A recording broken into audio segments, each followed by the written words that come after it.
meetings. He did not. They said no. He did. So he did not list those meetings. What about the banker? What about the guy who ran the Russian bank that Jared Kushner met with? Well, perhaps Sean Spicer will be asked that question right now. Let's listen in. Good afternoon, everyone. I hope you all had the opportunity to pay your respects to the brave men and women who have given their lives for our freedom yesterday on Memorial Day. I want to begin by recapping the incredible historic trip that the President and the First Lady have just concluded, because it truly was an extraordinary week for America and our people. In just 9 days, the President traveled across Europe and the Middle East and interacted with nearly 100 foreign leaders. It was an unprecedented first trip abroad, just 4 months into this administration, and it shows how quickly and decisively the President is acting to strengthen alliances, to form new partnerships, and to rebuild America's standing in the world. We've never seen before at this point in a presidency such sweeping reassurance of American interest and the inauguration of a foreign policy strategy designed to bring back the world from growing dangers and perpetual disasters brought on by years of failed leadership. President Trump started in Saudi Arabia, beginning his first foreign trip as president in the nation that's the custodian to the two holiest sites in the Islamic faith. The President was greeted on the tarmac by the King of Saudi Arabia and received with incredible graciousness by the kingdom and its leaders throughout his stay. The President's address to the leaders of more than 50 Arab and Muslim nations was a historic turning point that people will be talking about for many years to come. He did exactly as he promised in his inaugural address, united the civilized world in the fight against terrorism and extremism. The President was very direct in calling on the leaders of the region to drive out the terrorists and the extremists from their midst and to isolate the Iranian regime that supports so much of this violence. He let American allies know exactly what they can expect from us going forward, what he called, quote, a principled realism rooted in common values and shared interest. He laid out the case in persuasive detail for why the Muslim world must take the lead in combating radicalization. And he concluded by saying that if those nations go forward, quote, unified and determined to do what it takes to destroy the terror that threatens our world, then there is no limit to the great future our citizens will have. The President's historic speech was met with nearly universal praise. Former CIA Director Jim Woolsey called it, quote, a courageous speech. Former House Speaker Newt Gingrich said in the Washington Post that we have to look back decades to, quote, find a comparatively dramatic moment in the history of U.S. foreign policy. And former Democratic Representative Jane Harman said that she, quote, loved the idea that he's going to the fount of all three major religions. Countless Arab allies also praised the President's leadership on this visit. President al-Sisi of Egypt said that President Trump is, quote, a unique personality that is capable of doing the impossible. The Saudi foreign minister said that, quote, this is the beginning of a turning point in the relationship between the United States and the Arab and Islamic world. King Salman and other key allies also gave extraordinary speeches at the summit, underscoring just how much President Trump has done to rally the world against terrorism. We cannot overlook the significance of so many leaders of Muslim countries coming together to recognize the need to fight extremists. This was a historic event in that regard alone. King Salman said he shares the President's determination to, quote, renounce extremism and work on countering terrorism in all its forms and manifestations. King Abdullah of Jordan agreed that, quote, the grave challenges of terrorism and extremism demands coordination and global action at every level. He stated that, quote, we are all accountable for our commitment to fight radicalization in all of its forms. The visit also included historic economic development deals for the United States, totaling well over $500 billion in the creation of tens of thousands of American jobs. These deals include an immediate $110 billion investment, which will grow to $350 billion over the next 10 years in defense cooperation from Saudi Arabia that will further enable Muslim troops to take on a greater role in fighting terrorism.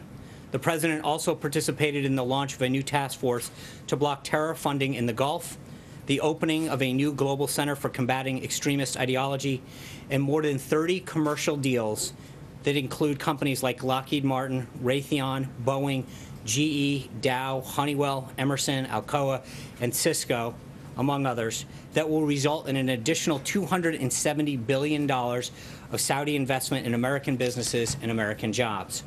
The President then went to Israel, where he was received with incredible warmth. He strengthened America's unbreakable bonds with Israel, made the first ever visit by a sitting American president to the Western Wall, and gave a highly praised address at the Israel Museum as part of a continuing effort to rally nations together in the fight against terrorism and common enemies. The moving address spoke of a future in which, quote, children around the world will be able to live without fear, to dream without limits, and to prosper without violence. He said, I ask this land of promise to join me in fight our common enemies, to pursue our shared values, and to protect the dignity of every child of God. The president also visited Yad Vashem to memorialize the victims of the Holocaust and to pledge never again. The president met with both Prime Minister Netanyahu and Palestinian Authority President Abbas to advocate for a renewed push for peace, which they both agreed they were prepared to work towards. He also discussed with both leaders how to increase cooperation against terrorism. Prime Minister Netanyahu said, quote, for the first time in my life, I see real hope for change. And a correspondent at one of the leading Israel publications wrote that, quote, in the short space of 3 days, Trump carried out a semi-revolution. From Israel, the president traveled to Rome, where he met with Pope Francis at the Vatican. They had a very productive conversation about combating ISIS and other terrorist groups, protecting religious liberty, and numerous other issues. The president and the First Lady were incredibly honored by the visit. The president then attended the NATO summit in Brussels, where he boldly stood up for American taxpayers and our common defense by calling on other NATO countries to pay their fair share on a speech delivered with the leaders of all of NATO's countries, all present. Hardworking Americans saw a leader represent them and their security on the international stage. The president also urged NATO to adapt the alliance to more effectively combat terrorism. Later in the meeting, the member states unanimously agreed on those two priorities, and the Secretary General was extremely complimentary of the president's work to dramatically strengthen the alliance by getting member states to increase their contributions. Finally, the president traveled to the G7 summit in Sicily, where he and other leaders discussed how to better promote prosperity and security for each of their countries. Those meetings were marked by outstanding success that we see reflected in the communique that was issued. They include a strong statement that G7 nations will stand against unfair trade practices and a commitment to fostering a true level playing field. The G7 leaders also endorsed the right of sovereign nations to control their borders and endorsed in that communique the policy outlined by President Trump to seek resettlement of refugees as close as possible to their home countries so that they can be part of an eventual rebuilding. This language on migration and refugees was a major shift in policy towards the shift of the president. The G7 formally also condemned the use of chemical weapons, and needless to say, the president's leadership was critical in setting those priorities for the nation. In addition, the president also met with Prime Minister Abe of Japan. The two agreed on the need for enhanced sanctions with respect to North Korea.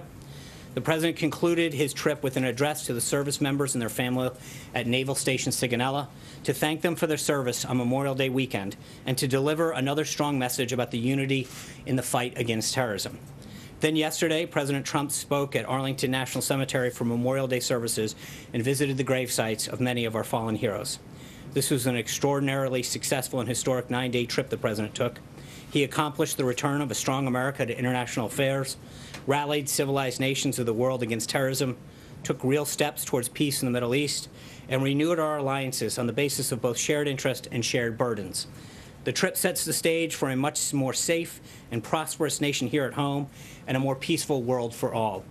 We're back at home now, and the president and his cabinet are moving full steam ahead on the president's agenda.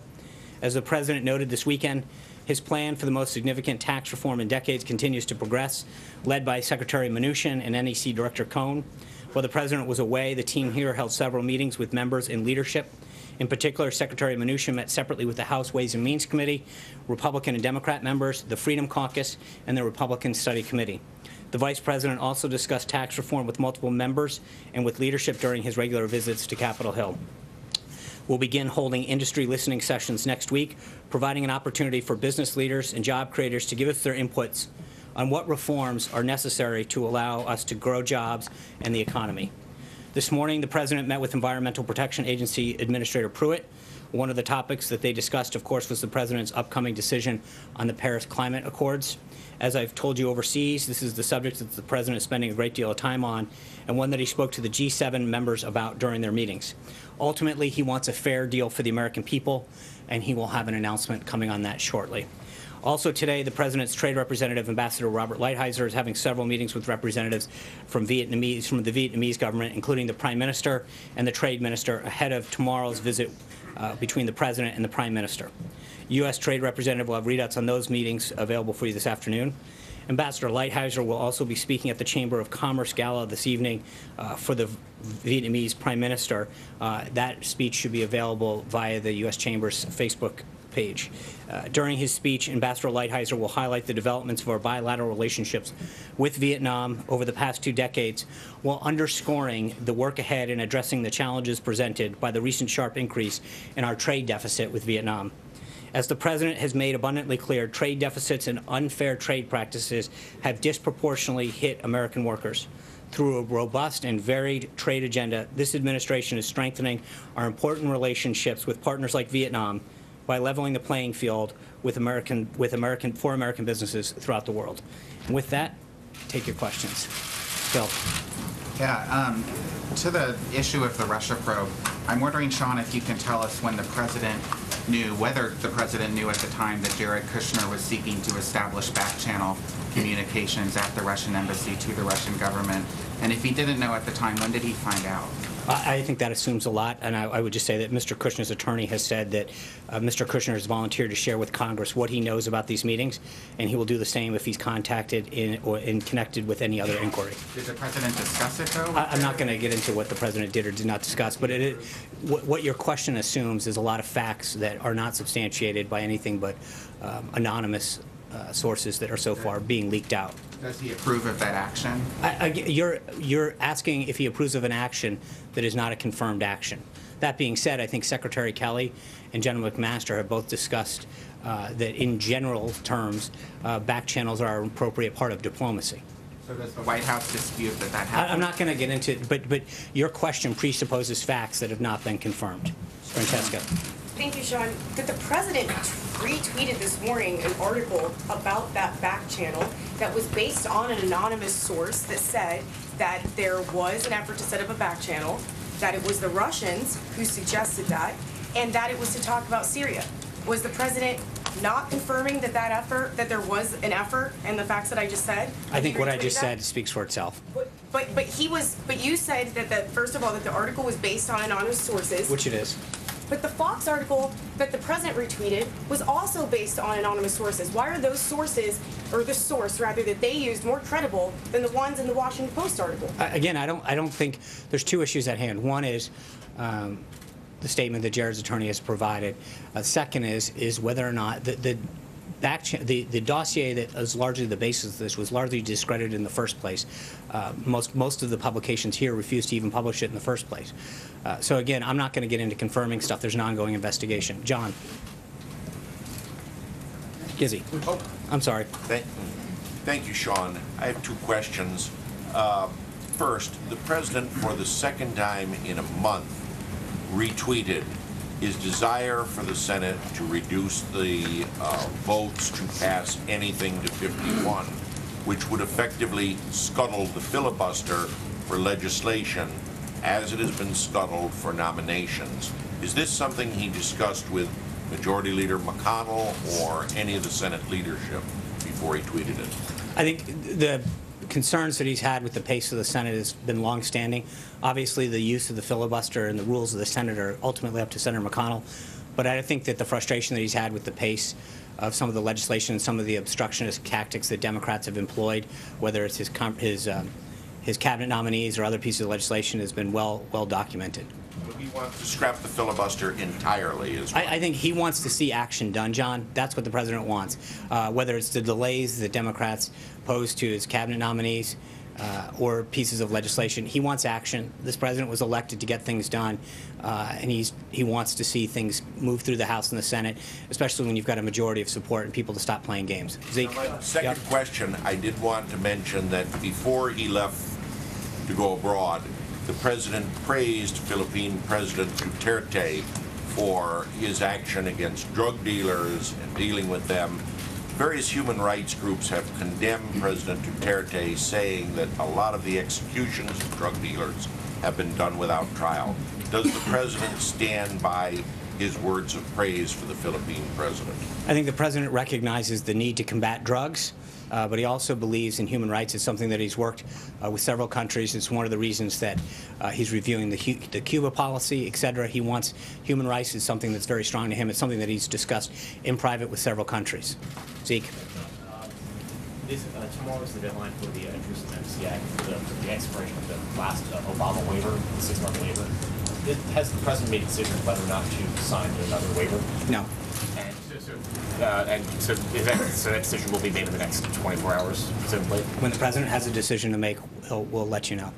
Secondly, we're also waiting on a few other reviews, both for the ISIS review as well as the Afghanistan review. Right. What is the status of those? You mentioned that Paris will be hearing this week. The president said, what about the other two subjects? I think on the Afghanistan review, he's still reviewing that from the Department of Defense. When we have an announcement, we'll let you know. Sarah. Thanks, John. The president tweeted on Sunday that he thinks Republicans should, quote, add more dollars to health care and make it the best anywhere. What did he mean by that?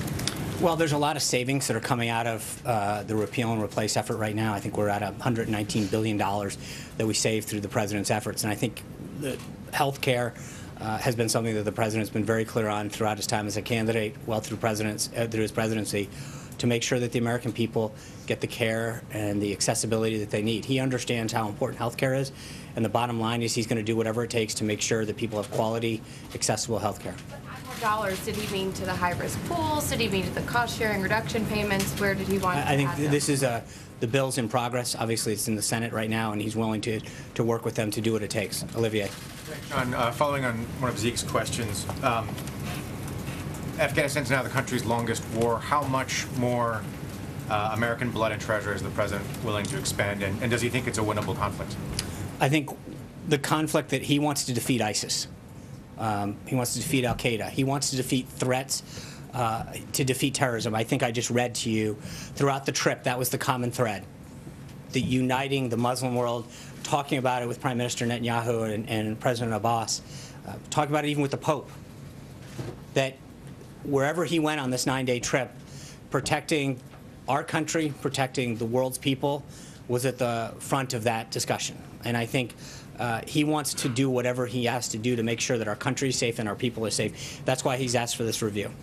Right. Sean, let me ask you a couple, if you don't mind. First, on tax reform, the president tweeted over the weekend that it was going, quote, very well. You just used the word progress.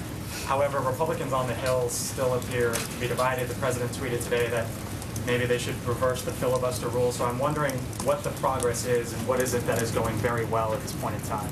I think the reception that Secretary Mnuchin and others on the staff have gotten from leadership, members of the House Ways and Means Committee, Senate Finance, et cetera, has been very welcoming, as well as in the business community. But I think obviously part of as I just mentioned to the previous question, part of the reason that he is frustrated with the Senate rules is because when there is a majority of support on key issues or key people, as the case was in the confirmation progress, he thinks it's standing in the way of progress that the American people have asked for. Let me ask you about the FBI director. Before the foreign trip, Joe Lieberman was the leading candidate identified by the president. Mr. Lieberman's out. Where does the FBI director search stand?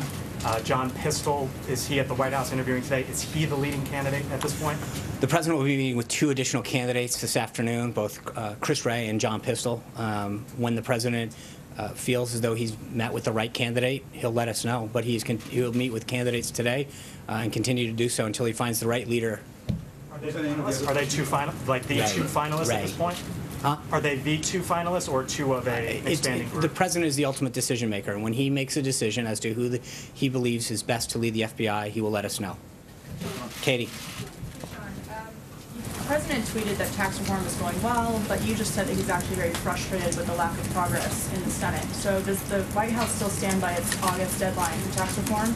And does the White House still believe that health care, tax reform, and infrastructure is going to get done this year? So just so we're clear, there's 2 separate issues, right? One is, I think the talks that Secretary Mnuchin and other members of the staff have had and the reception that they've gotten to the president's bold tax reform proposal is extremely welcoming. I think the president in general finds it frustrating the way how the Senate operates. And again, I'm dating this back to the holdup that they had on some of these unbelievably well-qualified nominees. So they're not we don't want to mix those two issues together. But I think he feels very encouraged by the reception that he's gotten to tax reform. Secretary Mnuchin, who had made the comment about August, had talked about, while that was a goal, that we'll continue to work as hard as we can to get it done. But we've got a pretty bold agenda. He's still pushing hard on health care. Infrastructure is a priority of his. So the president's legislative agenda is in full swing. Yeah. No. Where do you see the state of the U.S.-German relationship right now, and how important is that relationship to the White House and the president and the American public? I think the relationship that the president has had with Merkel, he would describe as fairly unbelievable. They get along very well. He has a lot of respect for her. They continue to grow the bond that they had during their talks in the G7. And he views not just Germany, but the rest of Europe as an important American ally. During his conversations at NATO and at the G7, the president reaffirmed the need to deepen and improve our transatlantic relationship. And how did he view her comments that she felt that Europe could no longer depend on the United States? Well, respectfully, that's not what she said. So since you're misquoting the chancellor, let me read what she actually said. She said the time when Europe could rely solely on others is somewhat in the past. And as I've witnessed over the past few days, Europe must take its fate into its own hands. This means working in friendship with the U.S., the U.K., and neighborly relations with Russia and other partners. That's great. That's what the president called for. He called for additional burden sharing. The Secretary General of NATO said that the president's calls are what's moving them in the right direction. The president is getting results, and more countries are stepping up their burden sharing. That is a good thing for them, it's a good thing for NATO, and it's a good thing for America. Scott Thuman. Yeah, Sean, has the president been meeting with lawyers specifically about defending himself in the special counsel investigation into Russia? And I'm sure you've probably seen the reports that Congressman Adam Schiff would like to see Jared Kushner before his committee and possibly even go over his clearances. I'm not going to dignify partisan accusations of anonymous sources and alleged unsubstantiated attacks. So I'm not even going to just. About the president, whether or not he's had any meetings. If the president has a lot of meetings, if the president has a decision on anything, we'll be sure to let you know. Yeah, Brian. First, welcome back, by the way. Thanks. Two quick questions. This weekend, while you all were gone, someone shot up the Lexington Herald-Leader, and of course we understand what happened in Montana with now Congressman Gianforte. I think he has a misdemeanor charge of assault. Will this administration take a stand against violence aimed at reporters? We'll take a stance against violence against any individual. Well, and so would you, all right, second, let me follow that up with, would you support legislation? You all have been the ones that have come out screaming against fake media. Would you support legislation that would support real reporting, such as this SHIELD law I've asked you before, such as other? We have a Constitution, Brian, that supports the First Amendment, which allows all Americans, and anyone in this country, frankly, the freedom of expression. We support that full. The second question. When you say that you're going to try to defeat ISIS and Al Qaeda, what are you doing to eliminate the abject poverty that is the breeding ground for the terrorists? As we've mentioned before, his national security team is putting together a holistic solution to defeating ISIS. When that strategy is complete, we'll have something for you on it. So you said that a back channel is an appropriate part of diplomacy. I didn't say that. I said that Secretary Kelly and General McMaster have both commented on that. Can you add more to that? Well, how is it that it's appropriate for someone who's a private citizen, not sworn in as an official of the U.S. government, to conduct any kind of negotiation or diplomacy with a foreign official? Again, I would just refer you to both the comments that Secretary Kelly, General McMaster have said about how they can be an important tool in diplomacy. But at the time, there was no one who was close to the president who was working in an official government capacity. How is that appropriate?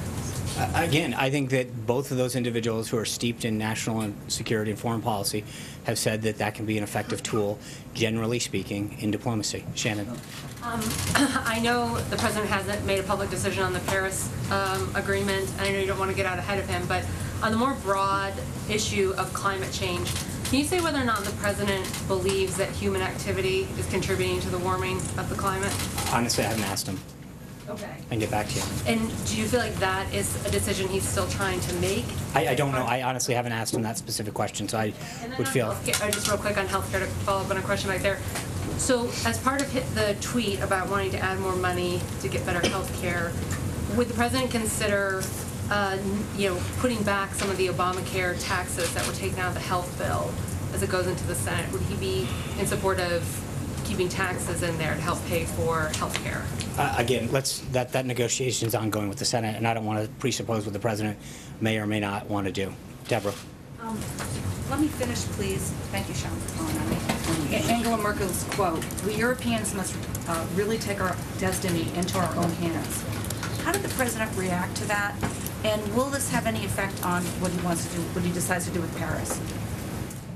No, I think he, like I said a moment ago, the president believes that seeing Europe and other NATO countries increase their burden sharing is a very positive thing for their own countries, for NATO as a whole, and for the United States. To see these individuals heed the call that he has so eloquently put out over the last several, frankly, well over a year.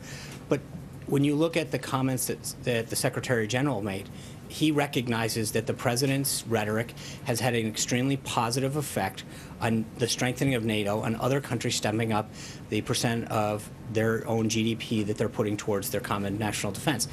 That benefits everybody. It benefits us, it benefits NATO, and it benefits themselves. And will it affect his decision on Paris?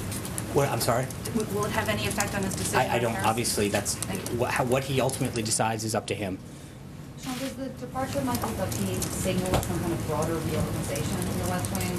Obviously, we're hearing that former campaign aides, Corey Lewandowski and David Bossie might be returning. There's a war room setting up to deal with Russian reservations. I don't think so. I think the president is very pleased with his team, and he has a robust agenda, as I've just outlined, that he looks forward to working with Congress to get done to achieve results for the American people. Is the White House considering changing how you communicate the president's message at all? I mean, be it him communicating directly more or different faces at the podium? Well, I don't think that there's anything that we haven't said before about how, we've got the president has a unbelievably qualified cabinet, and we've utilized them a ton in the past. If we can continue to do that on key issues, we're going to do that. Ultimately, the best messenger is the president himself. He's always proven that he is the best messenger, not just for what he wants to articulate, but that the American people resoundingly chose him as their president because he understands the frustrations and concerns and values of the American people, and he is probably the best person to communicate that. Do you think that he is happy with the messaging that's been done thus far?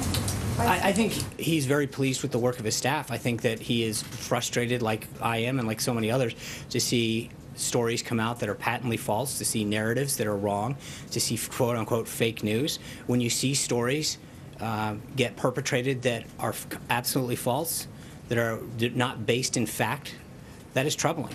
And he's rightly concerned. Can you give an example of fake news, Sean? Yeah, absolutely, Jim. I'll give you an example. Please. Sure. Friday, the president was having a great discussion at the G7, and someone from the BBC and ultimately an incoming reporter from the New York Times retweeted that the president was being rude by disrespecting the Italian prime minister. And when in fact you all in every one of the meetings that we sit in watch the president with that one earpiece that's been used by other presidents. And yet the president did a great job at NATO, building stronger bonds at the G7, increasing America's presence around the world. And that's the kind of thing that the BBC and ultimately the reporter who's now joining the New York Times push out and perpetuate with no apology. What, you're shaking your head, Peter. I mean, it's true. You did it. No, I'm answering Jim's, but I think, but I guess that's, make mistakes. No, but that's not, but that's just fake. That is a fake, that is a, newspaper. Your trip was all over the front page. You're making something out of one tweet instead of the. But again, you guys defend your mistakes like that. With all due respect, I was asked to give an example, and I did it. Prominence than anybody ever. I gave an answer to Jim. The problem is that I think the president, to the question, gets frustrated when he sees fake stories get published, things that aren't based in fact, and a narrative gets pushed. Significant, though. That's just so. So that's just, well, with all due respect, I think when you see instances like that get perpetrated over and over again, that is frustrating. I'm not here. I didn't come here with a list of things, but I think that there's well, thank you. I appreciate it. What you get to decide what's big and what's not. I think there's a lot of this stuff that has gotten pushed out based on unnamed, unaccountable sources that is very troubling. And I think when you see the same kind of thing happen over and over again, it is concerning. And I think the president has fought very hard to bring back jobs. You, as I mentioned, you had over $500 billion of investment that's coming in that's going to grow jobs, grow our economy.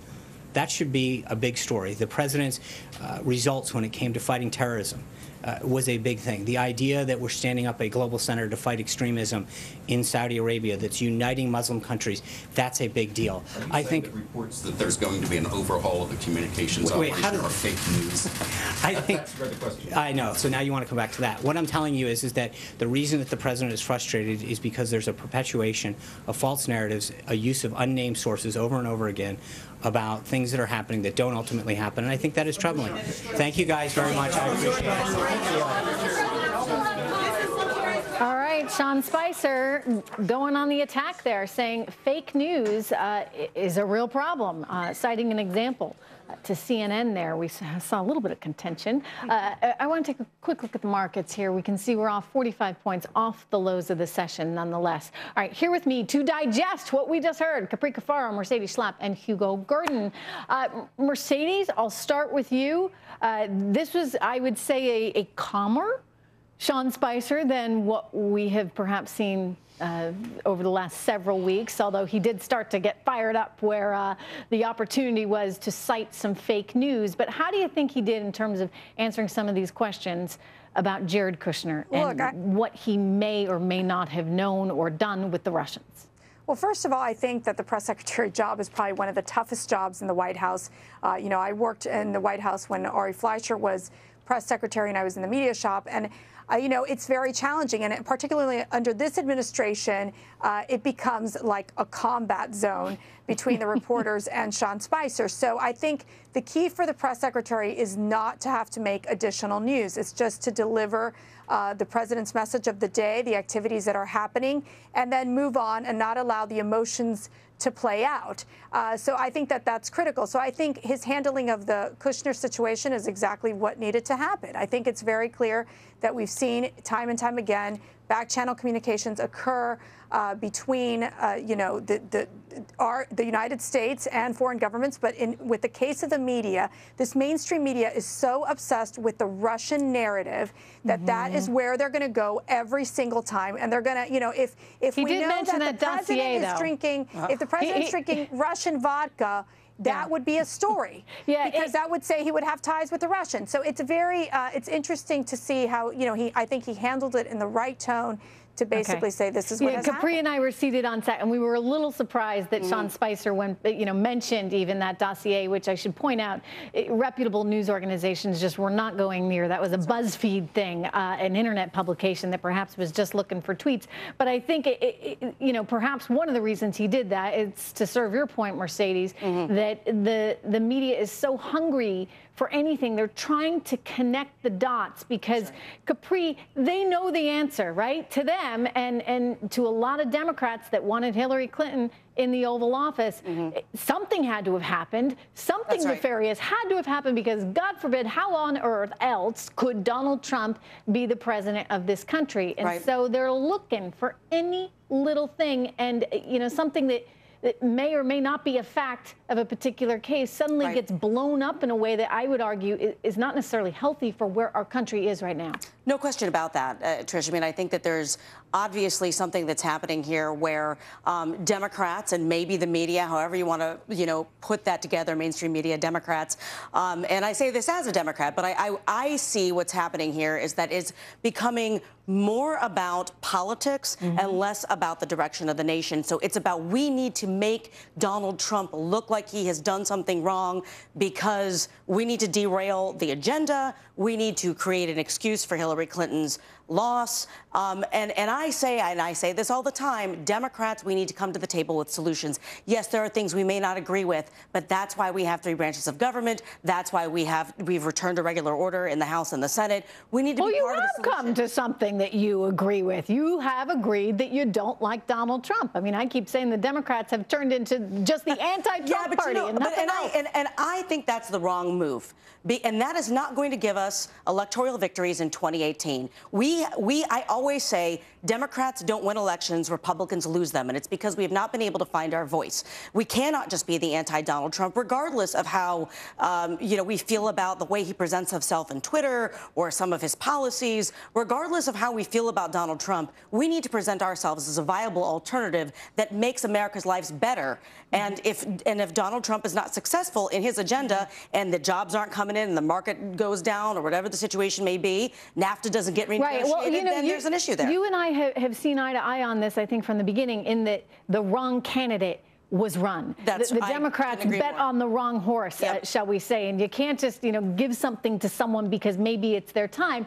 The problem Hillary Clinton had, and frankly the Democrats continue to have, Hugo, is that they've always been the party of the working class.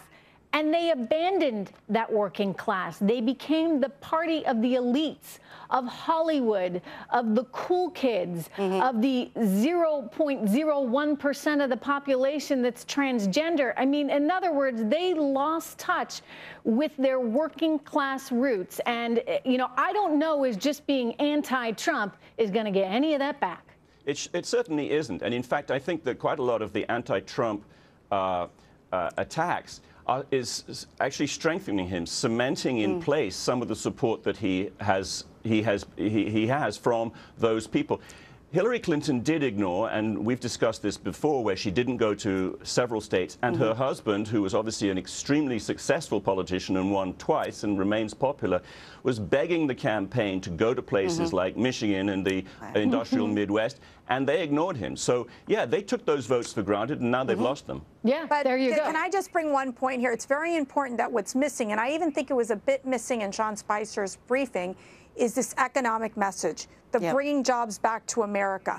That's what those Trump voters who are not committed to a Democrat party, not committed to a Republican party, that's what they want to hear. That's going to be critical for Donald Trump, who has to get out of the White House bubble, travel to these Rust Belt states, to these communities who are longing for this message, and talk about how he's going to create economic growth and jobs. It's a great message, and already we've started to see some improvements in the economy. And I think that, the psychology of all this, you cannot underestimate. When business owners, they look at a guy like that in the White House and they say, he gets it. He knows what it's like to have to deal with all the red tape and all the regulation and to deal with an environment such as we were dealing with under President Obama that seems so hostile to business. Granted, Donald Trump is the opposite of that. Yet, Capri, the challenge of being the chief executive, if you now would, of the United States of America, is that it also comes with the necessary evil that you gotta appease different parties, right? And different factions. And if you're used to kind of just getting your way, is that a very steep learning curve? I think it is probably President Trump's largest challenge, for better or worse. He was chairman of an organization that was a privately held company, a family business as well, and came from a family business background with his father as well, which he said he's learned from in the process of building his own empire. And so he, unlike someone even like Rex Tillerson, who was the CEO of ExxonMobil, who had to answer to shareholders and board of directors, Donald Trump really only had himself to answer to. And that is a stark contrast to what it's like in Washington, having to deal with the gridlock that is the House and the Senate and the Freedom Caucus and the Tuesday Group. Because I've always said the fact that he was a businessman, Hugo, that's really one of his big selling points. I can tell you this as a business reporter, right? Because I appreciate what he has done, what he has created, the hurdles and obstacles he's had to overcome to be such a success. But at the same time, it's different being the entrepreneur that's in charge of your own privately held company versus, say, being the CEO of, GE or something, where you got the board of directors and shareholders and everyone else. Exactly. He's used to saying jump and other people saying how high, but he has not fully understood the constitutional position of the president. He cannot do that. He has to win people over. And one of the characteristics of his administration so far has been the rollout of policies, whether it was the first travel ban or whether it was the, waiting for the CBO score of the Obamacare repeal and replace, and they haven't got all their ducks in a row. So what has happened as a result of that is that the Democrats have been able to control the messaging, and he needs to realize that he needs more in place than just his decision. All right, I've got to leave it there. We have a lot more coming up, everyone, including